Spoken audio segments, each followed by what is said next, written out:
이르시되 미련하고 선지자들이 말한 모든 것을 마음에 더디 믿는 자들이여, 그리스도가 이런 고난을 받고 자기의 영광에 들어가야 할 것이 아니냐 하시고, 이에 모세와 모든 선지자의 글로 시작하여 모든 성경에 쓴 바 자기에 관한 것을 자세히 설명하시니라. 그들이 가는 마을에 가까이 가매 예수는 더 가려 하는 것 같이 하시니, 그들이 강권하여 이르되 우리와 함께 유하사이다. 때가 저물어 가고 날이 이미 기울었나이다 하니, 이에 그들과 함께 유하러 들어가시니라. 그들과 함께 음식 잡수실 때에 떡을 가지사 축사하시고 떼어 그들에게 주시니, 그들의 눈이 밝아져 그인 줄 알아보더니 예수는 그들에게 보이지 아니하시는지라. 그들이 서로 말하되 길에서 우리에게 말씀하시고 우리에게 성경을 풀어 주실 때에 우리 속에서 마음이 뜨겁지 아니하더냐 하고, 곧 그때로 일어나 예루살렘에 돌아가 보니 11 제자 및 그들과 함께 한 자들이 모여 있어 말하기를 주께서 과연 살아나시고 시몬에게 보이셨다 하는지라. 두 사람도 길에서 된 일과 예수께서 떡을 떼심으로 자기들에게 알려주신 것을 말하더라. 아멘.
네, 은혜로운 찬송 하나님 크게 영광 받으신 줄로 믿습니다. 지난주가 부활절이었습니다. 네, 부활 후에 예수님이 어떤 일을 행하셨는가 성경에 보면 먼저 부활하신 당신의 모습을 12 제자들에게 보이셨습니다. 그리고 나서 그 다음에 70인의 제자들 가운데 엠마오로 가는 2 제자에게 보이셨습니다. 그리고는 갈릴리로 가셔서 제자들에게 내 양을 먹이고 치라 부탁의 말씀을 하셨고, 그리고 40일 동안에 하나님 나라의 일을 그들에게 가르치시고 승천하셨습니다. 이것이 예수님이 부활하신 후에 하셨던 모든 일들입니다. 그러면 이 가운데 오늘은 엠마오로 가는 2 제자, 이 부분에 대해서 좀 말씀을 전하는데 조금 더 깊고 새로운 각도로 말씀을 전하도록 하겠습니다. 예수님의 제자 가운데 먼저 12명의 제자가 있고, 그다음 70인의 제자가 있고 500인의 제자가 있었습니다. 근데 70인의 제자 같아요. 그런데 2 사람이 예수님이 십자가에 달려 돌아가시니까 낙담하고 좌절해서 고향으로 돌아가자 하고 자기 고향 엠마오로 가고 있었습니다. 그때 부활하신 예수님이 그들 앞에 나타났어요. 그런데 이 제자들이 예수님을 몰라보는 겁니다. 그리고는 예수님이 묻습니다. 무슨 얘기를 그렇게 재밌게 하는가? 그랬더니 그들이 말하기를, 아니 당신이 예루살렘으로부터 왔다더니 예루살렘에서 일어난 일들을 모르십니까? 예루살렘에 예수라는 랍비가 있었는데 우리가 그를 따랐습니다. 근데 십자가에서 죽고 말았습니다. 그래서 우리는 다 낙심하여 돌아갔는데 예수님의 제자들과 여인들이 무덤이 비어있고 예수님이 부활했다고 이야기를 했는데 어떻게 죽은 사람이 부활할 수 있겠습니까? 라고 믿지 않는 거예요. 부활하신 예수님 옆에 있는데도 불구하고 그런 얘기를 하는 거예요. 근데 예수님이 그들에게 구약의 성경의 말씀을 잘 가르칩니다. 그래서 예수님의 고난과 영광에 대해서 가르쳐요. 십자가와 부활에 대해서 가르치죠. 그땐 그들의 마음이 뜨거워지죠. 그리고 길을 걷다가 저녁이 되어서 한 주막에 이르게 되었습니다. 그래서 그들과 저녁을 드시면서 떡을 떼어 축사하시고 그들에게 주었을 때 그들이 그 떡을 먹자 눈이 밝아져 그분이 예수님을 깨닫게 됩니다. 그리고 예수님은 다른 곳으로 가셨고 그들은 예수님이 부활하셨다 하고는 오던 길을 되돌이켜 예루살렘에 가서 제자들에게 또 만난 사람들에게 예수의 부활을 전하게 되었다 하는 것이 오늘 전체적인 말씀입니다. 자, 여러분이 잘 아는 말씀이죠. 이 말씀을 통해서 조금 더 깊은 각도로 3가지로, 오늘 행사가 많이 있기 때문에 간략간략하게 3가지로 전하도록 하겠습니다. 첫째, 예수님의 제자들이 부활하신 예수님이 옆에 나타났는데 몰라봤다는 사실이에요. 참 섭섭할 것 같아요.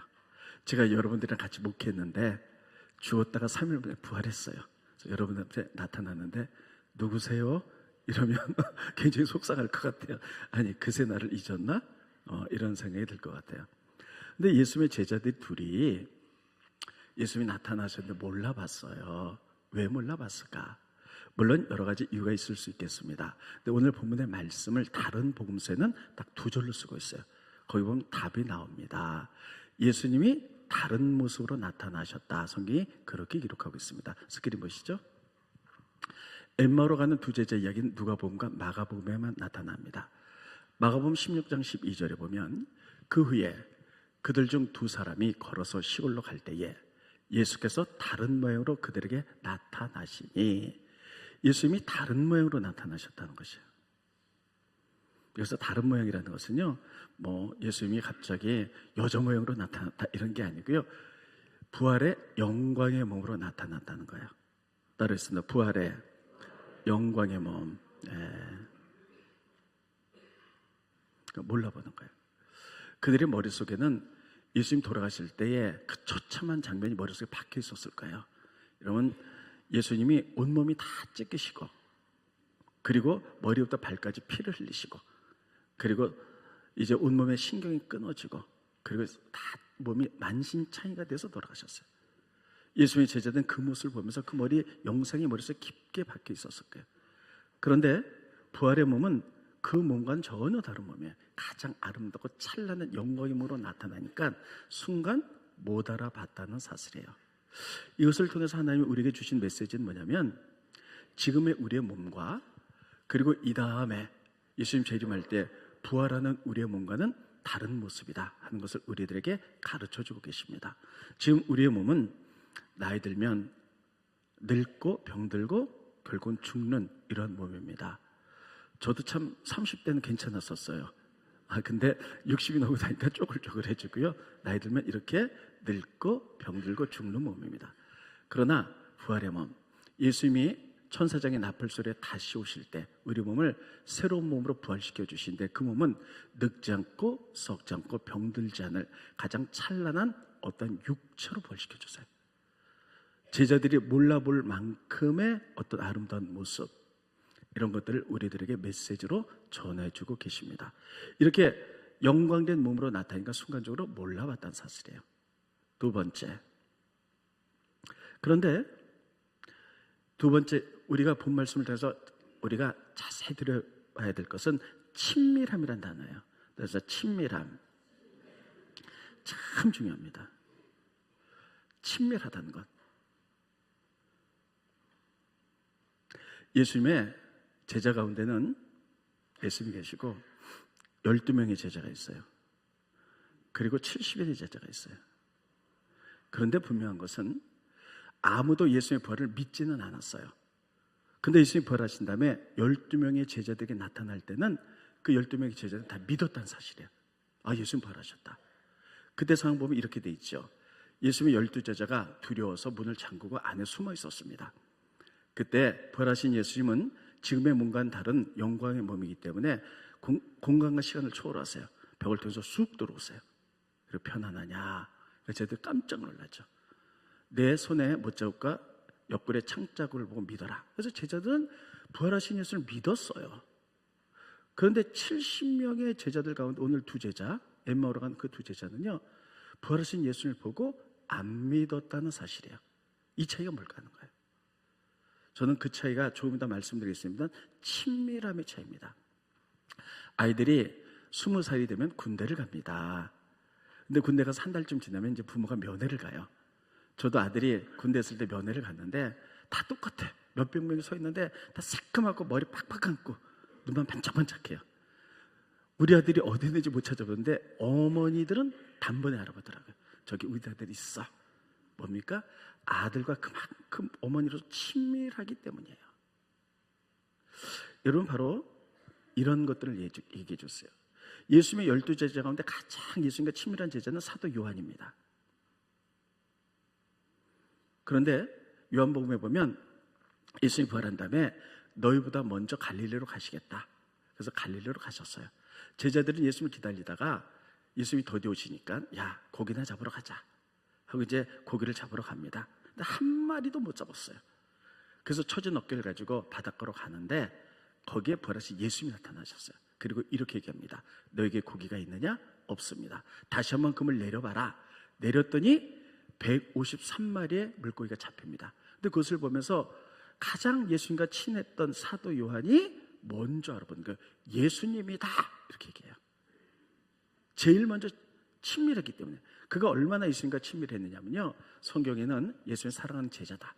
그리고 성만찬식을 할 때도요, 이 사도 요한은요, 예수님 옆자리에서 예수님 가슴에다 얼굴을 디대고 있었다, 이렇게 쓰고 있어요. 스크린 보시죠. 요한복음 13장 23절에 보면 예수의 제자 중 하나, 곧 그가 사랑하는 자, 이게 바로 요한이에요. 예수님의 품에 의지하여 누웠는지라. 어떻게 보면 좀 징그럽죠. 남자인데, 예수님도 남자인데 품에다 이렇게 있고, 그게 뭡니까? 가장 친밀했던 거예요. 그러니까 딱 보는 순간에 다른 사람을 몰라봐도 예수님을 딱 알아보는 거예요. 여러분, 그렇습니다. 예수님 주변의 12제자는요, 예수님을 따를 때 다 모든 걸 정돈하고 예수님을 따라서 3년 동안 같이 먹고 자고 생활을 했어요. 그러면서 예수님에 관한 모든 이야기를 들었습니다. 부활과 십자가 이야기도 들었고요. 또 그리고 예수님 돌아가시기 전에 성만찬식을 했죠. 성만찬식을 하면서 이건 12제자고만 했어요. 이거는 너를 위해 찢는 내 몸과 피다. 그래서 떡과 포도주를 주면서 이것은 하나님과 연합, 사람과 연합, 친밀함의 관계죠.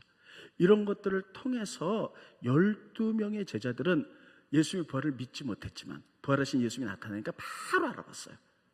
그런데 그 옆에 있는 70인의 제자들은요, 12명의 제자보다는 친밀함이 덜했을 거예요. 이들은 아마 12제자처럼 모든 것을 다 버리고 예수님과 동락하진 않았던 것 같아요.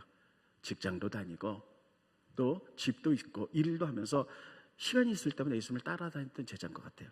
그러다 보니까 12제자보다는 친밀함이 조금 덜합니다. 예를 들면 이렇게 해석하면 되겠습니다. 저희 교회에 새벽 기도부터 한 번도 안 빠지고 주일날 낮예배, 오후예배, 수예배, 금요철야 또 수시로 해서 교회에서 기도하는 분과 또 어떤 분은 일주일에 한 번 정도 교회를 오는데 그것도 바쁘면 안 오고 이런 분과는 여러분 신앙의 차이가 있을 수밖에 없어요. 그리고 교회와 하나님과의 친밀함의 차이가 있을 수밖에 없어요. 12명 제자의 친밀함과 70명 제자의 친밀함은 달라요. 그러니까 12명은 부활하신 예수님이 나타나서 바로 알아봤지만 70명의 제자 가운데 두 제자는 몰라봤다는 거예요. 그래서 예수님께서는 그 두 제자에게 알아보기 위해서 두 가지를 하십니다. 첫째는 말씀을 가르치세요. 그래서 그들에게 말씀을 가르칩니다. 이 더듬 있는 자요. 그래서 뭐라 그러냐면 선지자들이 이 땅에 메시아가 와서 고난과 영광 받으실 것, 십자가와 부활을 가르치세요. 스크린 보십니다. 누가복음 24장 26절에 보면 그리스도가 이런 고난을 받고 자기 영광에 들어가야 할 것이 아니냐. 십자가 고난이죠. 그리고 영광 부활을 하시고 이에 모세와 모든 선지자의 글로 시작하여 모든 성경에 쓴 바 자기에 관한 것을 자세히 설명합니다. 말씀을 통해서 그들에게 가르쳐요. 그때 그들이 뭐라 그러냐면 말씀을 들을 때 우리 심령이 뜨거워지지 않았느냐 이렇게 얘기해요. 그 다음에 두 번째는요, 친밀한 관계, 성만찬 같은 것을 하세요. 근데도 그들이 아직 마음은 뜨거웠지만 예수를 못 알아봐요. 근데 저녁이 되니까 주막에 들어가서 식사를 하면서 떡을 떼주니까 그들이 먹고 눈이 밝아져서 예수님을 알아보는 거예요. 근데 떡을 떼주는 장면이 그냥 식사하는 장면이 아닙니다. 성경은 이렇게 기록하고 있어요. 스크린 보십니다. 누가복음 24장 30절에 보면 그들과 함께 음식을 잡수실 때에 떡을 가지사 축사하시고 떼어 그들에게 주시니, 이 부분 다시 보면요, 떡을 줬다가 아니에요. 떡을 가지사 축복하고 감사하시고 떼어서 그들에게 주시니, 이 기록은 예수님이 성만찬 했을 때 이렇게 기록하고 있습니다. 성만찬 할 때 제자들에게 떡을 떼어서 축사하시고 떼어서 그들에게 줬다는 이런 표현이 두 명의 제자들에게 떡을 떼고 저녁을 먹을 때 썼던 장면들이에요. 그러니까 이야기는 단순한 식사가 아니에요. 어떤 이런 것들을 통해서, 이런 행위를 통해서, 이게 만약에 성만찬 같은 의미라면 하나님과의 연합되는 친밀함이에요. 이 일을 행하고 나자 넘겨주시고요, 그들의 눈이 밝아졌다는 거예요. 그인 줄 알아보더니 예수는 그들에게 보이지 아니하셨다. 예수는 또 다른 곳으로 가셨죠. 그러니까는 70인의 제자들은 예수님의 12제자들은 조금 친밀함의 거리가 좀 멀었었어요.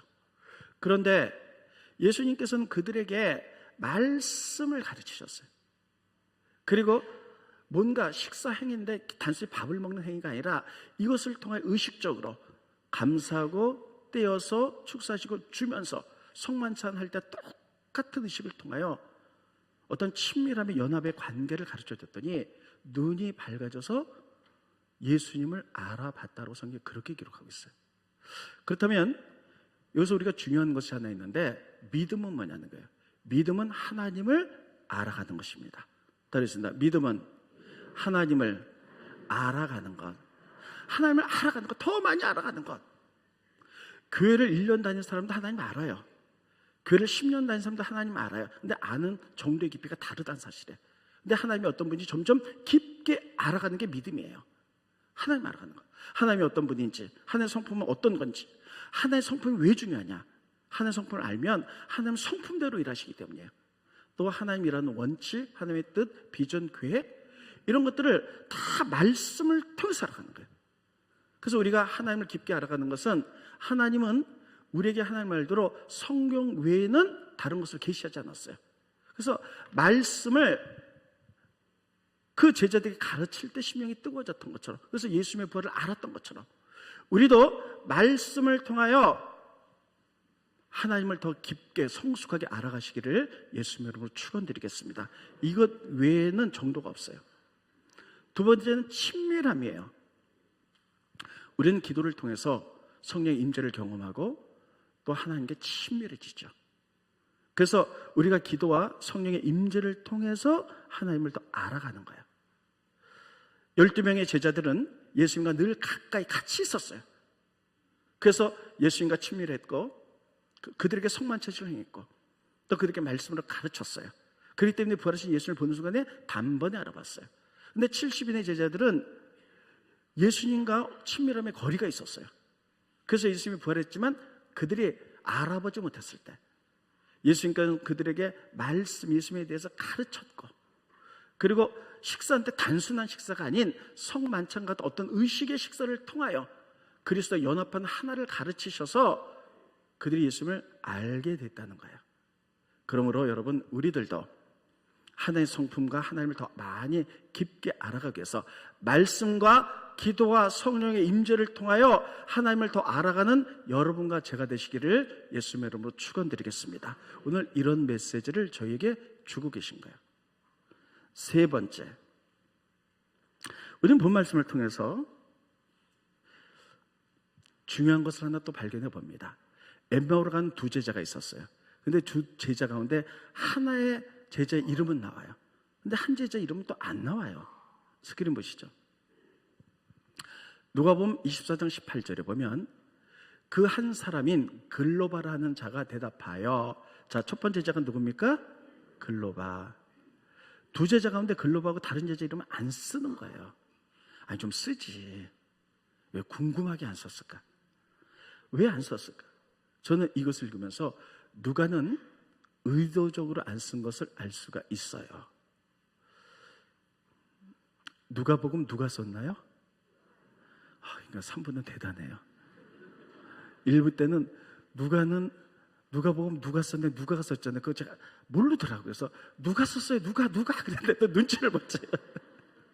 누가복음은 누가가 썼어요.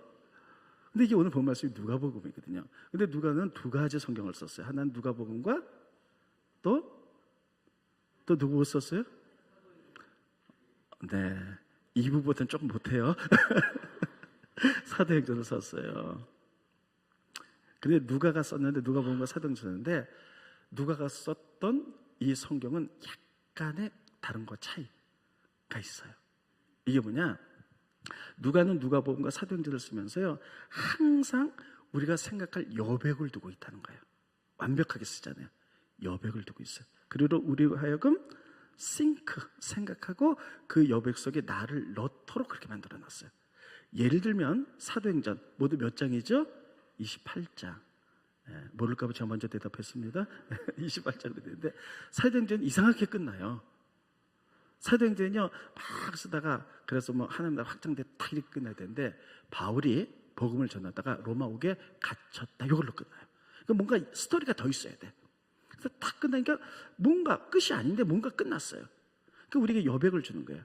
그러면서 우리들은 이렇게 해석합니다. 그러므로 사도행전 29장은 내가 삶으로 쓰자, 이렇게 해석하잖아요. 따르겠습니다. 사도행전 29장은 누가? 내가 복음을 전하면서 하나님을 완성하자, 이렇게 여백을 주고 끝나는 거예요. 그러니까 생각하게 만드는 거예요. 똑같아요. 누가복음 예수님 부활했을 때 70인의 제자가 있어요. 한 제자는 글로바인데 한 제자 이름은 일부러 안 쓰는 거예요. 그리고 우리로 생각하게 하는 거예요. 요 제자는 누굴까? 바로 나다. 따랐습니다. 바로 나다. 너라는 거예요. 그래서 이 글로바 다른 제자처럼 너는 이 이름 속에 해당해서 이들이 행했던 것처럼 행하라는 거예요. 이 두 제자가 어떻게 살았습니까? 예수님 따라갔지만 그렇게 친밀하지는 않았어요. 그러나 말씀과 그리고 친밀한 기도나 이런 것들 연합하는 이런 하나의 임재를 통하여 예수님을 깨닫게 된 거예요. 그래서 세상으로 나가던 발걸음을 뒤돌아서 예루살렘에 들어서 복음을 전하는 자가 됐다는 거예요. 이게 글로바고 또 한 사람은 네가 그렇게 하라는 거예요. 우리들도 예수님의 제자지만 때로는 멀찍이 쫓아가는 제자일 수 있죠. 그러나 거기서 끝나서는 안 된다. 글로바처럼 너희들이 이제 말씀을 묵상하고 기도와 하나님의 임재를 통하여 너희들이 하나님과 친밀한 관계를 통해서 예수 그리스도의 복음, 그분의 십자가, 부활, 이런 그 기쁜 소식을 그들이 돌이켜 그들이 돌이켜 예루살렘에 가서 그 예수의 부활을 외쳤던 것처럼 그 일을 네가 하라라고 여백을 두고 비어있는 것이에요. 이 글로바 또 다른 제자가 내가 되시기를 예수의 이름으로 축원드리겠습니다.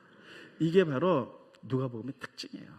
이렇게 좀 다 생각해서 거기에 나를 도입할 수 있도록 말씀을 정돈하도록 하겠습니다.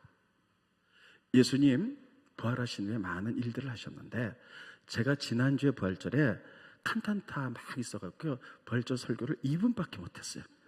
그래서 저도 아쉽고 또 부활 후에 예수 행적이 계속되기 때문에 엠마오로 간 두 제자에 대해서 성경을 깊게 보다가 여기에 말씀을 증거했습니다.